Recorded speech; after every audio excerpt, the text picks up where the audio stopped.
Dylan Pépin, un boxeur de 26 ans surnommé la fierté de Trois-Rivières. Présentement, il y a un seul combat à son actif dans le circuit professionnel, mais il l'a gagné par décision unanime. Mais le plus impressionnant dans tout ça, c'est qu'il a apporté plus de 300 spectateurs sur le bord du ring.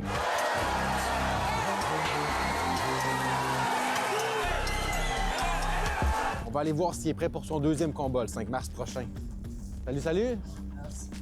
Enchanté, Maxime. Dylan Pépin. Fait que c'est ici que tu t'entraînes? Ouais, c'est ce que je m'entraîne pas mal tous les jours de ma vie, dans le fond, plus de boxe performance.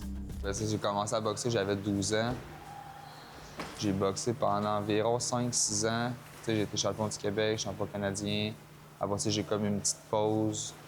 Puis après ça, on a recommencé comme il faut, puis ça allait bien. Fait que mon coach a décidé qu'on allait devenir professionnel. Mais le passé de Dylan Pépin n'est pas tout rose. En 2022, il se retrouve derrière les barreaux pendant 7 mois pour voie de fait sur un jeune de 18 ans. Maintenant, il veut laisser son passé derrière lui et utiliser ses points uniquement sur le ring. J'ai quand même fréquenté beaucoup de personnes, justement des personnes que tu veux pas être fort, en fait. J'en ai vu beaucoup. Là. Je pense, tous les mois que j'étais là, en fait, j'ai côtoyé juste des personnes. Puis c'est le monde qui était là-bas me disait « Ta place n'est pas ici, ta place n'est pas ici, on retourne à la boxe, on retourne à la boxe. » Après ça, quand je suis sorti, je me suis dit « OK, ouais, on retourne à la boxe, on finira pas comme eux autres, c'est sûr, c'est ça le mieux. » Dans le fond, mon grand-père m'a tout fait faire. J'ai essayé du karaté, du soccer, du hockey. Il m'a acheté une guitare, j'ai fait des cours de guitare, des cours de piano. J'ai tout fait, puis il n'y a rien qui marchait, j'abandonnais. Là, on m'a dit, on va t'emmener au gym de boxe. Et j'ai enchaîné 16 combats en 12 mois dans ma première année.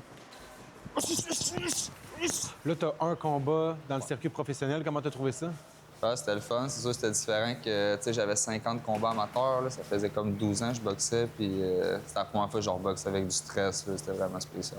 De te lancer dans le circuit professionnel, est-ce que ça te fait te focaliser sur tes objectifs actuels puis oublier ce côté-là? Ouais, vraiment. Là, que ça me fait passer à une autre étape. Tout est pas mal derrière. Puis je suis vraiment focus là-dessus à temps plein.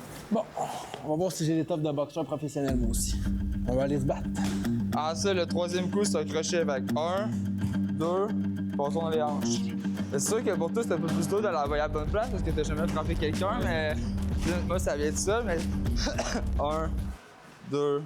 Quand tu vois des gens comme Dylan qui se rendent dans un circuit professionnel, comment est-ce que tu le vois? Ben, je me dis que j'aimerais ça devenir comme nous aussi plus tard. 5 mars, je vais être là pour regarder son combat.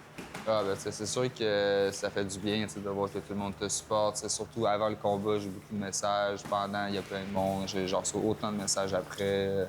Comment tu vois ça dans le futur pour toi? Ben, c'est sûr, dans mes objectifs, les plus principaux, ce serait de ramener la boxe professionnelle à Trois-Rivières. C'est déjà arrivé. Il y a eu plusieurs galas à Trois-Rivières.